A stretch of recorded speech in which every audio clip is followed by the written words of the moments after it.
Assalamualaikum warahmatullahi wabarakatuh dan salam. Ini saya akan gunakan BBB 2092 itu bebas dari yang digital.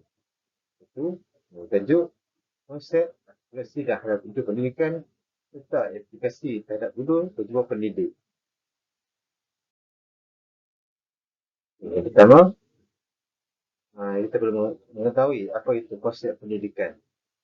Konsep pendidikan daripada penulisan Mok Sang itu pada tahun 2009.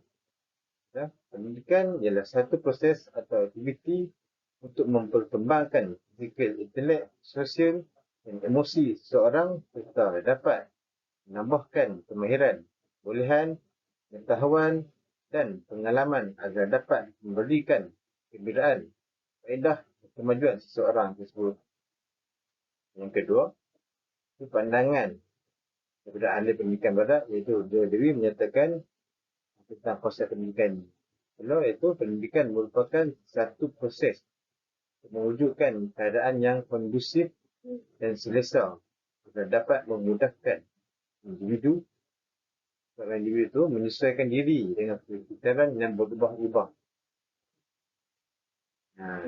Ini konsep pendidikan menurut Zaini Abdullah iaitu pada tahun 2011 itu yang pertama menurut beliau itu merupakan proses yang berterusan. Yang kedua pula itu merupakan satu usaha untuk menerapkan ilmu dan nilai bagi pembinaan warga negara yang cemerlang. Yang ketiga pula menurut beliau itu ia dalam bukan melibatkan proses interaksi dua pihak antara pendidikan dan orang yang dididik. Yang keempat pula ialah untuk meningkatkan kualiti kehidupan individu, keluarga, masyarakat dan negara. Terakhir, dan menurut beliau, apa itu konsep pendidikan ialah satu usaha untuk melengkapkan pengetahuan, pemikiran dan kemahiran orang yang dididik untuk menghadapi cabaran perubahan sekitaran. Itu adalah menurut Zaini Abdullah lah. Ya, dan tadi konsep pendidikan dari sudut pandang Islam pula itu ialah sebuah proses untuk membentuk tabiat dan sikap seseorang itu dalam berbagai aspek kehidupan sama ada rohani, jasmani, akal, akhlak maupun sosial. Supaya ia dapat mengabdikan diri kepada Allah SWT. Itu menurut pandangan Islam. Sekarang kita ke 5 aspirasi sistem pendidikan Malaysia. Yang pertama, itu akses. Akses ni, setiap kanak-kanak di Malaysia berhak mendapat kesamarataan peluang pendidikan bagi membolehkan mereka mencapai potensi mereka masing-masing. Kementerian juga perlu memastikan ada akses jagat dalam kalangan kanak-kanak itu dari peringkat prasekolah sehingga ke peringkat menengah atas iaitu tingkatan 5 menjelang tahun 2020. Yang kedua, itu equity. Apa itu equity? Menurut 5 aspirasi pendidikan Malaysia, equity itu adalah sistem pendidikan berkualiti tinggi menyediakan pendidikan berkualiti kepada setiap kanak-kanak tanpa mengira kedudukan geografi, betina atau latar belakang sosio-ekonomi. Kementerian juga berhasrat merapatkan lagi jurang pencapaian antara murid bandar dan luar bandar, hak sosio-ekonomi dan pencapaian antara betina sehingga 50% menjelang tahun 2020.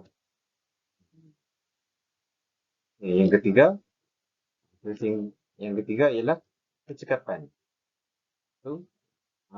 Sistem pendidikan Malaysia telah menerima peruntukan yang tinggi, namun peningkatan keberhasilan murid masih tidak setanding dengan sumber yang telah disalurkan pada sistem. Apa kerajaan akan terus mengekalkan tahap pelaburan masa kini, namun Kementerian Bahasa untuk memaksimalkan keberhasilan murid mengikut tahap mereka dan peruntukan semasa tersebut. Mari kita sambung 5 aspirasi, lagi 2 itu kualiti. Itu semua kanak-kanak akan berpeluang untuk mendapatkan pendidikan yang cemerlang berdasarkan keunikan sistem pendidikan di Malaysia. Standing dengan sistem pendidikan antarabangsa. Pendidikan di Malaysia juga yang meletakkan aspirasi untuk meletakkan Malaysia dalam kelompok sepertiga emas. Sepertiga emas dan berada di yang terletas dalam pelaksanaan antarabangsa mengikut pengukuran TIMSS dan PISA dan tempoh 15 tahun yang akan datang. Itu TIMSS dan PISA ia adalah untuk menguji bacaan, matematik dan sains saja. Namun ia amat membantu meningkatkan minat soalan pelajar tersebut. Juga pentadbiran tambahan yang menangani dimensi kualiti lain yang relevan dengan konteks Malaysia boleh dimasukkan apabila dimensi itu diterima di peringkat antarabangsa. Kali aspirasi terakhir ialah perpaduan.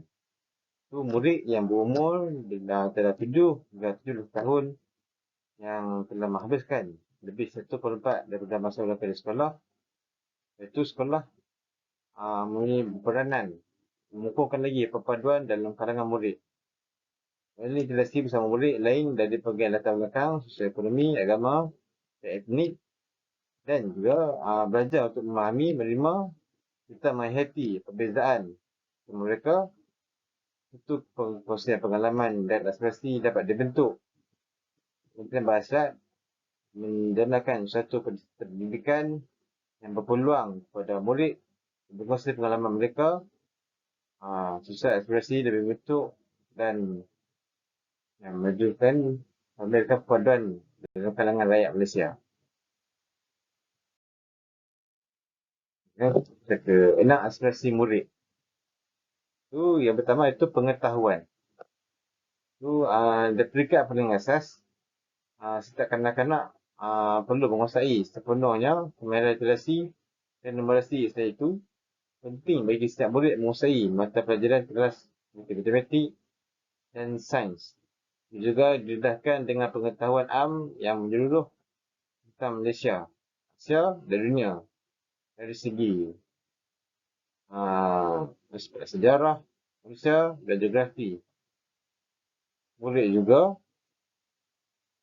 digalakkan untuk mengembangkan pengetahuan dan kemahiran dalam bidang lain seperti seni, muzik, seni yang lukis tu dan juga sukan.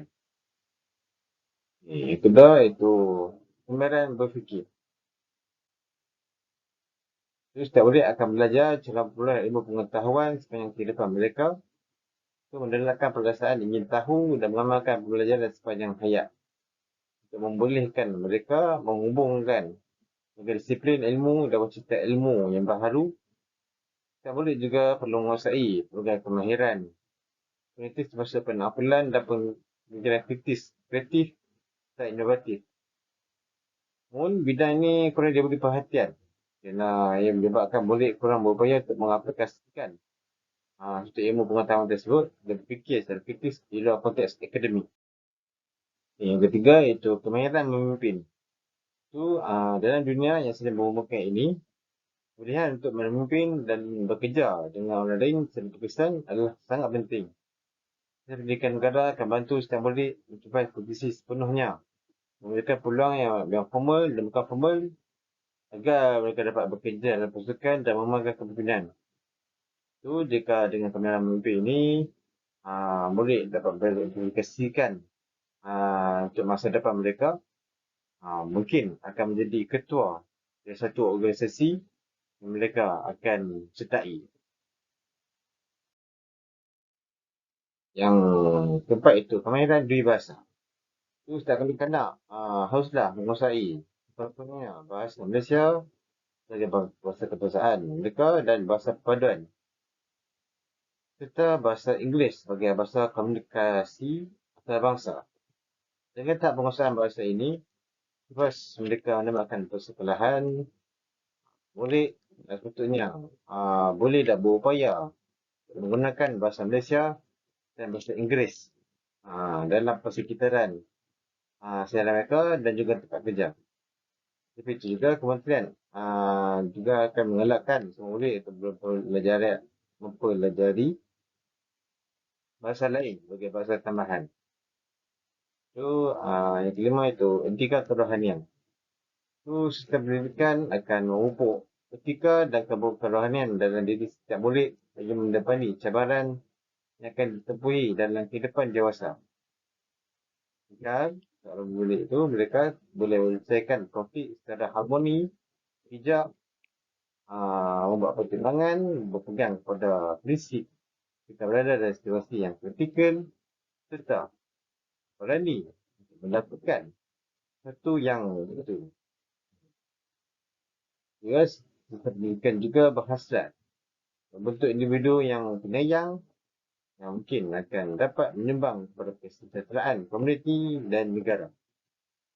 Yang terakhir itu identiti nasional. Identiti nasional yang kukuh akan terikat dengan prinsip rukun negara yang diperlukan untuk kejayaan masa depan Malaysia. Setiap murid akan berbangga jika mereka dikenali sebagai rakyat Malaysia tanpa mengira etnik, agama atau status sosioekonomi. Mereka telah berjaya dapat kejayaan di masa depan. Itu juga semangat patriotik juga perlu dipupuk dalam diri setiap murid dengan cara memahami sejarah negara dan berkongsi aspirasi bersama untuk masa depan negara. Jadi demi wujudkan scene yang sebenarnya tersebut, semangat perpaduan di tanah air kita ni amatlah diperlukan untuk mencapai identitas nasional untuk kita meraih kejayaan cemerlang di masa depan dan mampu menyaingi negara-negara maju yang lain. Sekarang kita ke implikasi terhadap guru berjiwa pendidik. Itu betul itu pengurusan pengajaran dan pembelajaran. Itu implikasi kepada guru tersebut. Guru itu perlu berkeupayaan merancang dan melaksanakan proses pengajaran dan memastikan pencapaian matlamat yang ditetapkan oleh KKM.